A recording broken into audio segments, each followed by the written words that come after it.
3, 2, 1, 0. Liftoff. We have a liftoff. Welcome back to Rogue Creators, presented by Go RogueX. My name is Brian Fitton. And I'm Lauren Lewis. And this is the podcast dedicated to marketers and creators who are wanting to serve first and stand out from the crowd. Make sure that you subscribe every single week, YouTube, as well as Spotify, Apple Podcasts, to get all of the tools and resources you need to be the go-to name in your industry.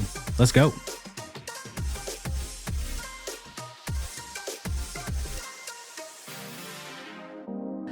Hey, what's up, everybody? Welcome back to Rogue Creators. We are super excited that you're here with us today, and I hope you enjoyed, if you're watching, hope you enjoyed the awesome new bumper. Give a shout out to Abigail. Yeah, she did awesome. She did a great job on there. We're super excited to finally be kind of, focusing on our own content. We focus on a lot of client content. And it's like, you just make sure, you got to make sure that your stuff is in order too. So thank you, Abigail.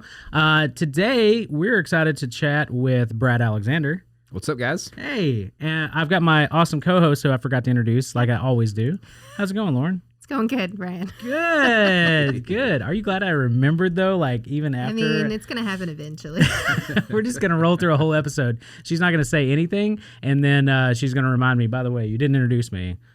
And I just rambled for, an hour. But that's okay. It goes in a small book, Brian's wrong. It's like the Office with Ryan, where he marks it down in his ledger there. So, hey, we're super excited to have Brad back on. 3 times? It's the Third. Yeah. Man.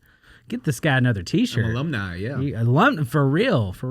Brad is going to drop some amazing wisdom on us today about utilizing landing pages.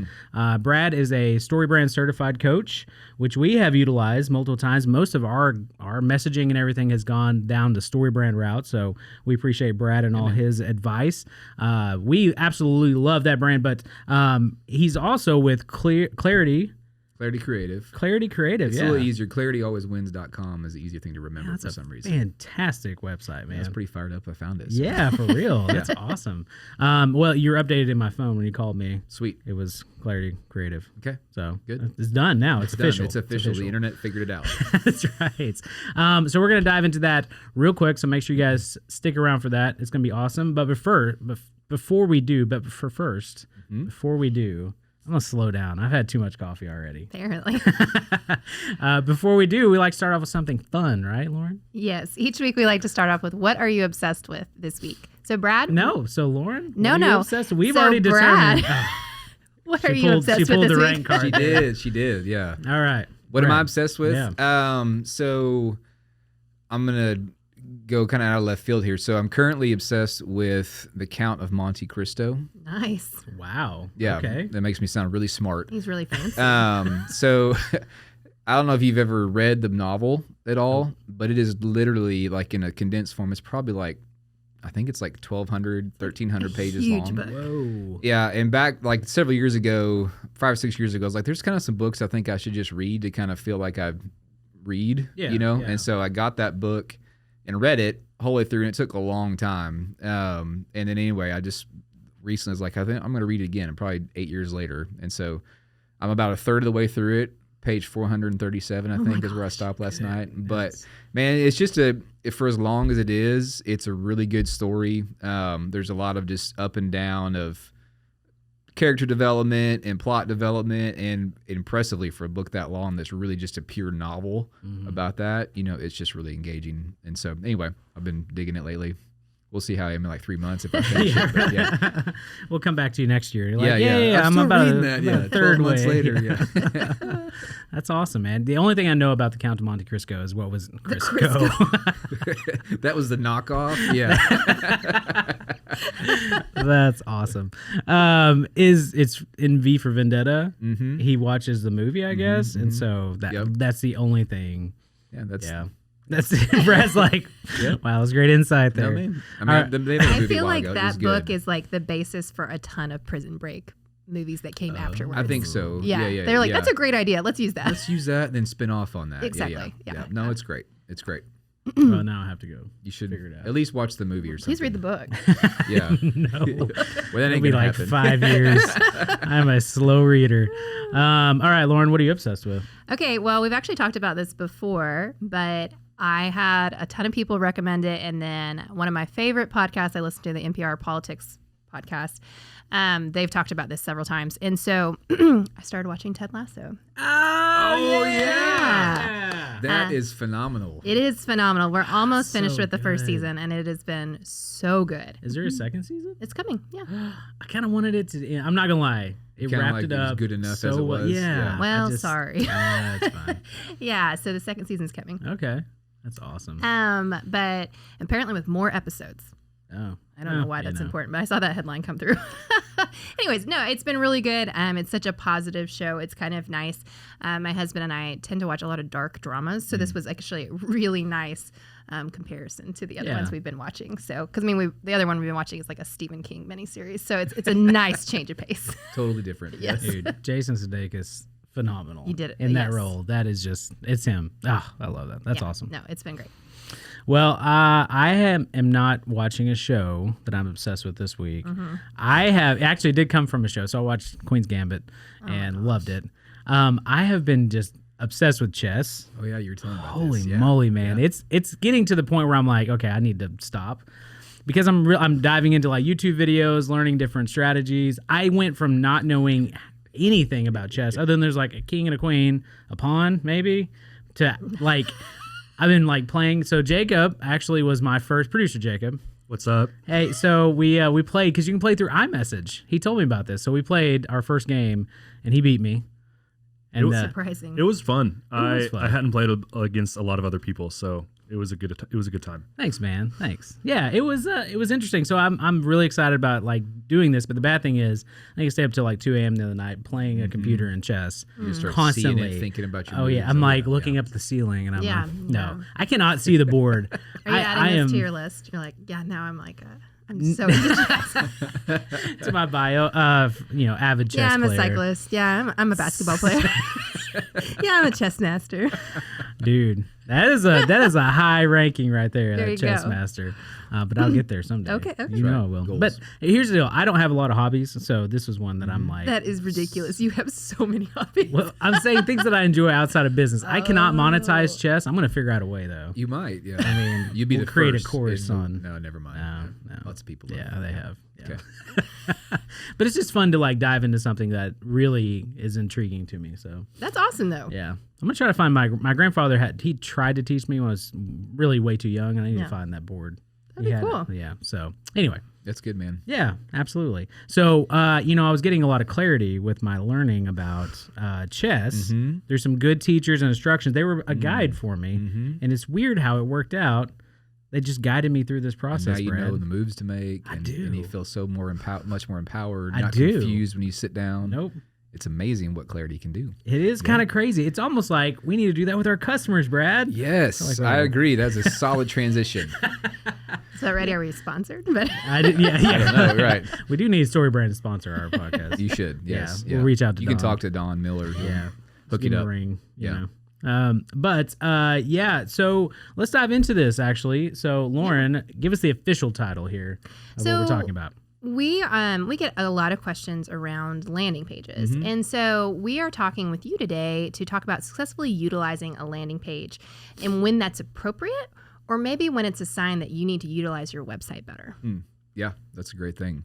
That can be confusing for a lot of people because there's a lot of, when you get in the business world, I've found that there's a lot of, and you start trying to research how to improve my business or marketing tools. I mean, there's like over 800 different little marketing tools you can use out there to like, well, this and this will do this. And some of them are all phenomenal, but just landing page software, landing page things.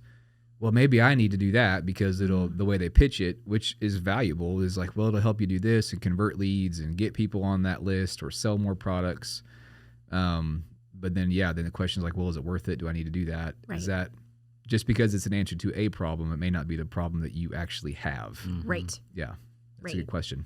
So when you think about landing pages in general, what is their overall purpose? Yeah, so a landing page, the purpose of it is to be very crisp, clean, simple, and its goal is to convert somebody to something very, very, very specific. Like lead generating some, like I've got this PDF or video series that we're giving away for free that we want to get more people onto. It's just about that. Or it's an offer that you has very special that you have going on. Like we got this 60-day trial for free, or this massive discount, or it's a landing page. The landing page is somebody lands there and they just know one thing I'm supposed to do right now. And it's very easy to sign up. There's a form, all kinds of stuff that just makes it real quick in the brain to be like, okay, that's me. I need that. I want to take the next step. I mean, some people use them for like, lead generation of like, hey, we're trying to hire and recruit people, or we're trying to get people to sign up for this program, or whatever it is. But it's a external sales tool that you pump a lot of money in to get in front of a lot of people that are very targeted, that are a very targeted audience. And so they shouldn't be used for just like, hey, we just need people to come buy our products in general. It's an offer, promotion. It's a limited time type of deal. Like, we're going to do this for 2 months, 3 months. We got this, I don't know. I mean, there's a whole bunch of different ways you can use them specifically for your marketing efforts in your business. Yeah. But they're not to replace your website, if that makes sense. Yeah. And so these really, they do walk alongside of your website. And it's honestly, we've seen some that are not even really linked to the website because you said you want them to do one specific action, right? If you're interested in this, then you need to click this button, sign up for a call, download the PDF, whatever that call to action is. So that's awesome. That's and I think that a lot of times people assume like, well, we want to give them lots of things to choose from. We want to give them many options because maybe they don't want this. It's like, no, design another landing page. Like, you'll know if you're targeting correctly whether or not that is converting. So yeah, and it's like the front facing piece of something you're going to invest dollars in. Okay, like we're going to spend $10,000 on a marketing campaign to get people to sign up for this new online course we're going to do. Okay,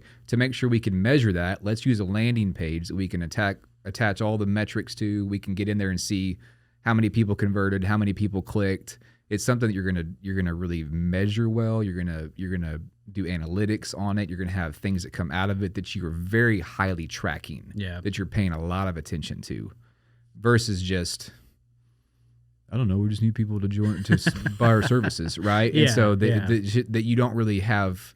You're not investing in it specifically. You're not trying to measure was it effective or not. It's just it's very product offer specific. Yeah. And so versus like we just need something pretty that looks good. Yeah. And the landing page software magically does that for us easily. Yeah.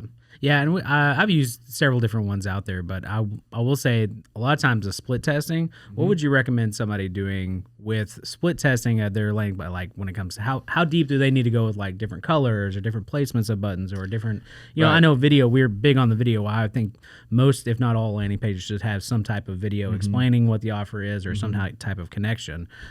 Would you agree, Brad? No, I'm just yes, and you should hire Go Rogue to make the videos. That's what you should do. There it is. So split testing, and if you don't know what that is, but it's basically like, okay, we're gonna run a promotion and this is gonna get in front of people, but the software itself can have two different versions of the same offer, and then initially you're tracking it to see which one is converting more, which one people resonate more with.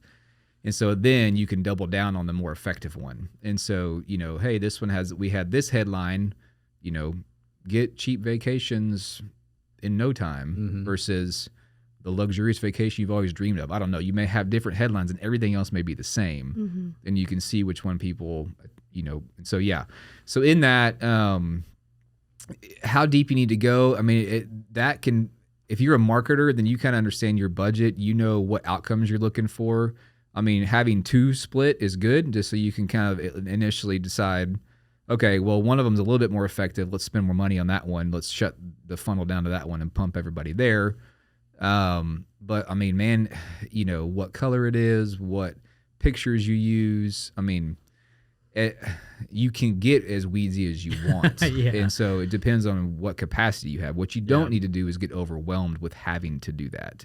If that's going to keep you from, well, you got to make decisions because, I don't know, should we use purple or light purple? I don't know. There's some things that just try a couple different options. Usually it's more copy centric and white space and simple language, effective language, and then just good pictures of happy, smiling people enjoying it. Yeah. And so, like, if you can get that far down the road and then make the form they have to fill out as easy as possible, don't ask for their mother's maiden name and where they went to eat on their first date. You know, this isn't like a security code clearance. It's like, do you need their name and email? Do you really need anything else? Sometimes you might. Yeah. If you really want phone numbers because you're going to have salespeople call, that's part of your process. I get that, but if it's like you don't really have to, then man, just as quick as they can not think about it, fill it out, the better. Well, and so Oh, sorry. No, I was saying, video helps if you could. And sometimes you can do it. If you got professional capabilities, that's awesome. If you just need to get next to a window with your phone and talk to it and just explain what it is in like a minute or less, that works too. You don't have to be crippled by, well, I don't have the gear, I don't have the microphone, you know. I've seen some guys who are really good marketers and they have like videos and it's like them looking down and the ceiling fan spinning behind them. But like their content just so good and compelling that it's kind of part of the shtick. Yeah. It's interesting. So yeah, absolutely. Well, and that just even on a side note, making sure to keep those videos 30 to 90 seconds. Don't put a 5-minute video on your landing page. Like people are landing there to find out whether or not they're going to, you know, actually take you up on your offer, your call to action. But that's good insight too, because I think a lot of people do get overwhelmed with the process of that's why I asked that question, because I want to make sure like the copy is the most important, right? Guiding them through that process, making sure that it's very clear what you're offering. And, you know, we talked about even with the story brand stuff, kind of going through the pain points of that, what success looks like, what failure kind of looks like. And even we've kind of talked too, Lauren, about forms when it comes to like lead qualification. Yeah. Like you mentioned, hey, you know, if you are just trying to get people on your list or if you're trying to do something like that, make it simple. But we've worked with some clients that have very intense lead qualification form because they want to make sure, hey, we're driving you traffic to this landing page. We want to make sure we're getting the right people. And if you're going to sit here and fill out 10-question form, then you're probably vested. Then you're you're invested at that point, and so it does kind of qualify, but it just depends on what your offer is. Exactly. If it's like this is going to turn into a $25,000 sale, and we want to make sure the money we spend is worth it, and there's some hoops to get people that we're going to have to qualify people for to get there, that's one thing. That's a different kind of landing page than just like, I just want to grow my email list of people who are trying to solve this general problem that we can solve and get and nurture that relationship. You don't need to have that robust, you know, it just depends on, and even somebody we've all experienced that. If I've gotten a landing page and I'm filling out the form, I kind of know what I'm expecting to get out of it. And so if it's like, yeah, this is worth it to me to fill out my address and my phone number because I know if somebody calls me, I'm willing to pick up the phone. Yeah. Then because I am interested in this whatever, then that's totally different. So yeah, outcomes, what you're expecting, all plays into that.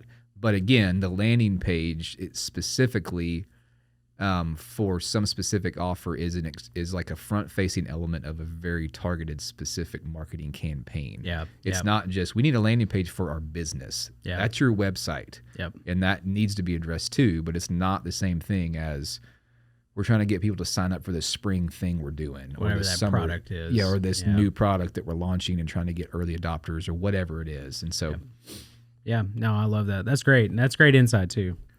So is there a golden standard for landing pages? Like these are the elements you must have on them for them to be considered successful. I know obviously it depends on what your goals are, right? But there's certain things that you're like, we mentioned earlier, like really solid copy. Right. Yeah. Yeah. Very, very clear, compelling headline of some kind that doesn't say like it's what is the benefit or the pain this is going to solve. Like that's got to be so clear and specific what it is. Don't give me like a new solution to this travel problem. Find out more. Like that's so unclear. But if it's like, I can't even riff on that. But if it like, tell me what it is that I'm going to get when I sign up for this. Yeah. And that's going to help out. If you can have a couple of statements that just, I call it a value stack. I mean, I don't make that up. That's just what it's called. Like we're going to stack value, like a couple of short, brief statements underneath that. Maybe it's the headline, then there's the form next to it, right? You know, horizontally on a laptop screen, and below it, just a couple of just things that they're going to get value from whatever they're going to do.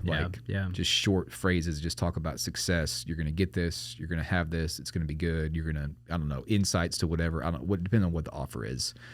And then, so those are kind of the anchor things. You got to have obviously a form that's very visible right there. fill this out, and then again reiterating what it is they're going to do. The call to action on there does not need to be submit, the button that you're going to, maybe it can be, but like download it, get the offer. Kind of, again, when I click that button mentally, if you can tie whatever words to that, like this is what's going to happen. I'm going to get whatever this is, or I'm going to sign up for whatever this is, or explore whatever this is. Just put it, when I click it, I want to know exactly what's happening, not like learn more, that's so vague. So don't do something like that. So those are kind of the anchor things. Then below that, again, if you have a video that's on there, either below it or next to the copy, it just depends on how you structure the page. But a video is huge. I don't think it's like mandatory, but it will help. Landing pages with videos definitely see a higher conversion rate. Again, but the simpler the better. What you don't need to have is a big navigation menu across the top. If you can get away with no navigation menu and it just maybe has a very small logo of yours, don't go with make my logo bigger syndrome. You're not there to get people to see your logo. You get them to take action. Yeah. So don't distract them too much there. Yeah. It's okay to reference what the company is, but it's they're going to want to know who in the world are these people. But it doesn't have to be like we're this big company, and then they have to scroll way down to get to the offer. Does that make sense? Yeah. Well, and even just that, you're not talking about you. A lot of times they don't. You land on a page and it's like, hey, this is all about us. This is who we are. This is who. And rather than like, I'm not here to learn about you. I'm here for you to solve my problem. Yep. So kind of non-negotiables, clear, compelling headline. I'd stack a couple of statements of value underneath it, and then a form that's simple. What am I going to get out of this? Secondary elements will help is a video. 30 to 60 or 90 seconds, like you said, that really walks through benefit. Hey, we want you to have this. We understand your problem that you have. This thing can really help you with that. And then below that, depending on what the offer, if it's a brand new product, you may not be able to have this. But if you have any sort of social proof, a testimony, reviews, these guys are great. Just kind of below that, and then people are like, all right, I'm not the first person to sign up for this thing. If they have some reviews, that helps me build a little bit of trust. Yep. And then beyond that, it just depends on the goal. There's not like standard outside of that. It depends on what you're trying to do with it. Yeah. But the shorter the better. It doesn't need to be super long. You don't enjoy long sales pages that just go and go and go and go. No, I'm not against them. I know there's a place for them. But a landing page is not that thing necessarily. That may be another place they go to later, but yeah. That's interesting. That's good. So we've touched this on it a little bit, but I really want to like put this into kind of a point of maybe you're working on a landing page and everything, and you're starting to kind of realize like, well, this would be really good on my website. Right. And you're like, well, why haven't we been using this and everything? And then it's like this confusing place where you're like, how do I tell the difference? And you mentioned this a little bit about, specific offers and things like that. Right. But like, maybe this is a sign I need to be utilizing my website better. Right. So how do you tell that? Yeah, that's a great question. So if you're trying to use a landing page to compensate for nobody ever taking action on your website, like nobody ever contacts us from our website, we should get some landing pages, and it's probably a website problem, not a landing page problem. Yeah. Technically, I would say that if you have a specific product or a specific service, or if you have like sales categories, like we're a tire company, but we also do oil changes and whatever. Like I'm just, those oil change page and the transmission page, like those can still be a sales page, which we may think of as a landing page. And it is a page they land on about that service, but it's just selling them on your process. Mm-hmm. That's not the same thing as like get 25% off your next tire. Yeah. You get what I'm saying? That's absolutely. an offer versus like, this is just what we do. Yeah. And so your website should function as a sales tool. Like your homepage should help people realize what you offer. And then if you have product offerings out that are an umbrella of your company, like I do coaching, I do marketing content, we do messaging work, and those are all kind of individual things. Mm-hmm. So they are kind of sales pages in themselves about those products, but I'm not, if I were going to use a landing page, it would be like to get somebody into some specific funnel of a program that I'm about to try to offer. Yeah. Right? Like get this PDF about this topic, then I'm going to try to get them into a place of where I can help them in a specific way versus just like, I just generally need marketing help, or I just generally need some coaching. You get what I'm saying? Yeah. And so, that would be I run into that too. Like I have clients that we're doing website, we're doing a landing page, and sometimes I'm like, yeah, let's just use your website for this. Like if it's like their main, I help people create PDFs that you offer as a lead generator. Like, hey, here's a knowledge product. Give us your email address. We'll make a landing page for that on their website. Yeah. And they can share that and run Facebook ads to it or whatever else.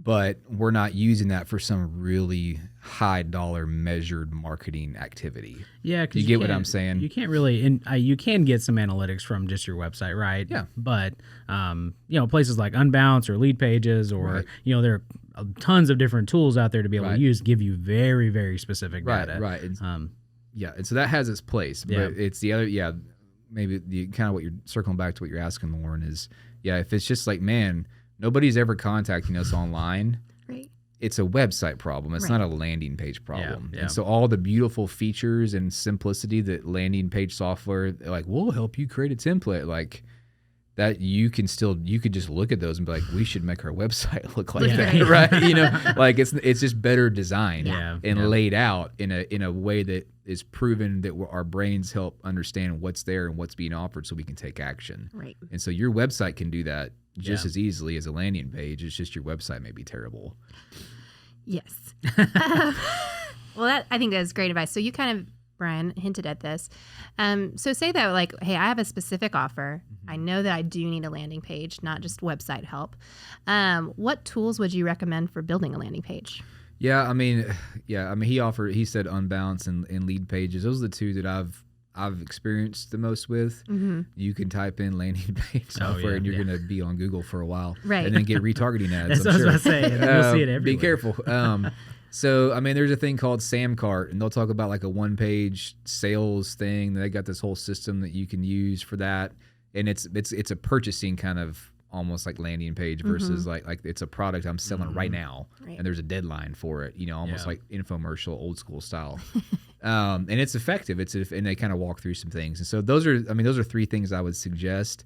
If you, depending on who the audience is, like HubSpot is it's like a customer relationship management tool. It's a sales pipeline tool that you can also build a website, and out of like HubSpot is your website, but they also have like landing pages that you can then like separate out. And it all kind of lives within a native system. So there's some things like that if you've got the budget for it, you're kind of in a bigger enterprise system where maybe a HubSpot or something is kind of where you've built your online system in, then it may have some landing page stuff out of it. Yeah. There's even like email marketing tools like MailChimp and ConvertKit and ActiveCampaign and I think Infusionsoft and I think they're called, Constant Contact, what are they called too, now? I don't know, but they'll let you use a landing page. Yeah. You can make one out of their, and that again, I'm trying to get people to sign up for this offer to funnel them into an email funnel that you're building out, right? And so you can run those and then not have to have them attached to your website because you're trying to measure the activity very, very specifically. So those would be the best ideas I would throw out there. But it really just depends on the product. If you have a physical product you're trying to sell, there are programs built or software built for just that. Specifically, if you're in the e-commerce business or something, or if you're trying to sell an event, right? I know that there are some. So we'll try to maybe link some of those tools and resources in the blog, just so that way you guys can go out there and explore. It just depends on what your business is. So yeah, cool. Well, what final advice would you give to someone who's starting out and building their very first landing page? Jumping in the software. That's right. Yeah, pick one and go with it. Don't try 20 of them. It's fair. Just go with one, because everybody gets kind of, we all, when we're trying to do something new, and this is just life in general, we kind of get stuck in our heads and like, well, if I just knew that, I got to learn some more about this, and maybe it's like sometimes you just need to go do it. Yeah. And practice doing it and see, and you're going to get better as you go on. You're going to have more experience. You're going to have an understanding of comparing some things. You're comparing your stuff to others. I don't know. So I'd say go with one, follow some of their suggestions they have built in, because a lot of them want you to be successful with it, because it helps them keep customers, right? They're not just gonna be like, all right, good luck, thanks for your money. They're honestly trying to help you win in that stuff. And so pick one, roll with it. And then the second thing I would say is the first time you do it, you're going to be really disappointed. Prepare for disappointment. Just expect that. Yeah. Oh man, this is gonna. The average landing page conversion is like 2.3%. Yeah. Oh, wow. And that's kind of medium range, conversion of whatever you're asking people to do is actually done. A good one would be like 5%. Okay. And that's like, wow, that's pretty, and this is industry Yeah. standards, right? And so don't think, well, I got 400 people that we sent this landing page to and half of them are going to sign up.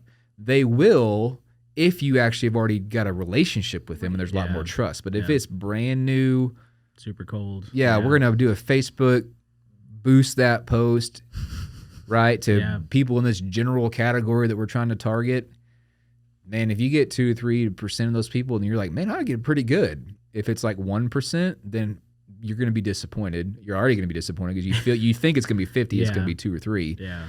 Just prepare for that and just learn and make it better. And again, it needs to justify the cost. And so like, well, if you're just trying to get 2 people to sign up for some little deal, then you don't need to go spend money on a landing page. Yeah. You get what I'm saying? You just need to email somebody, like, does that help? But I'd say just dig in, go for it, and just learn. And, you're going to get better over time. You can Google what are the most effective landing pages, and then all the places that sell you landing pages are going to show you content. But they'll try to tell you what they did good and what they did. And so you can do that as you're making, but you just got to dig in and start playing around. Because half the battle with that is like, how does the software work? Yeah. And how do I get it tied into this? And how do I drop in this code for this to tie into my Google or my Face? That's where most people are like, oh my gosh. Yeah. It gets techie quick. And so if you're not in that, you're going to be tired for a little bit. Yeah. So be tired and disappointed, but that's how it's supposed to be when you're first starting. And then because it's a new skill and it's hard. Yeah, that's awesome. And I would say make sure that you know what it's part of the bigger funnel, right? Yep. Don't just be like, hey, we're going to send out this free PDF. And then you never do anything with that. Then you just get a bunch of email addresses that you never touch again. Yes, yeah, exactly. There needs to be a plan afterwards, 100%. Yeah. That's one thing Brad does really well is the email marketing side of things. Like, I don't necessarily read every email, but all of a sudden you'll send one. I'm like, oh, I sent that to you the other day. I was like, man, this is really good. Yeah. And that's part of that relationship building that you're doing with your customers. It's not necessarily trying to sell them immediately. It is, hey, this is a process that we're going through to really cultivate that relationship. Yeah, no, absolutely. This isn't landing page specific, but I think it's like 85% of customers that end up buying from you don't do it first. Like it's like 6 months, a year later. Mm-hmm. You know what? Those guys seem to know what they're doing. Maybe I should, and that's okay. That's how humans work. And so you have to understand that instead of getting mad about it. And then landing pages fit into that, and then it's your job to just remind people that you exist, that you have something valuable that you can help with. Yep. And then when they're ready to buy, they'll buy. Yeah. Or not, they'll unsubscribe, and that's as good. That's then just you don't have as to good. waste your email space with them. Right? Exactly. Yeah. We getting into that into a whole. Actually, Sorry. I think I've done some email talk with you before in the Did past. we? I feel like maybe we did. Yeah. I don't want to get on that train. Yeah. If not, we'll get you back. Part 2. And right, part yes. 2. That's right. That's right. Well, hey, Brad, if somebody wants to work with you, wants to kind of go down the path of Brad, where do they go exactly? Yeah, you can email me at brad@clarityalwayswins.com. You can just go to the website and check it out, sniff New around. website. Yeah, Looks great, man. Yeah, thanks. Love it. Yeah, we offer 2 specific kind of things. It's coaching and accountability for people who are in the business world that have these things they know they need to do but just never get around to doing. Yeah. A lot of coaches are like more like cheerleaders. Hey, you can do it, but like we need outcomes. Mm-hmm. We don't just need somebody giving us a pep talk. And so that's kind of where I live in that space is, hey, I'm going to help you and encourage you, but let me help you actually learn this skill and follow through on it. So that's kind of one area. Then the other area is, we just do done for you marketing stuff, websites and some of this stuff. Hey, what's a lead generation idea? Let's get you a sales funnel set up, some email marketing set up, and either knowing how to do that or doing it for you. So those are kind of the 2 places that we help people with. And so, but that's awesome. That's where you can find me at. Thanks, Brad. Awesome. It's been great. Yeah. Make sure you guys go check out Rogue Creators, our blog at goroguex.com/podcast. right there. Right there. Or roguecreators.club. Oh my gosh. I'm pushing that. .club. Jump into our Facebook group. There's some like good, healthy conversations happening over there. I'm really excited. Brad jumped in. Yeah, jumping in. It's been fun. Man, it's been a lot of fun. Going back and forth. Yeah, we had some other stuff popping up, graphic designers, people working on podcast stuff, as well as interesting articles that are coming out about how to help you in this digital space. And so anyway, make sure you guys go there. But thank you so much for tuning in. And until next time, we'll see you then. Thanks.